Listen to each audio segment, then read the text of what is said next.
How to log in TikTok with Instagram.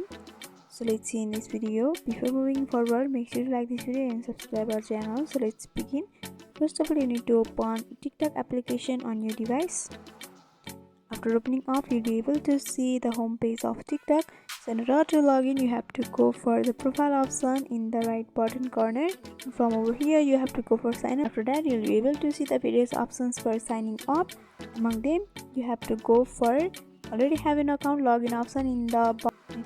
And after that, you have to go for continue with Instagram option over here. And after that, you have to choose your Instagram account with which you want to log in. And after a few seconds, you can see my profile has been logged in. So by following this simple step, you can log in TikTok with Instagram. So hope this video was helpful. Don't forget to like, comment, share and subscribe our channel for more videos like this. Thanks for watching.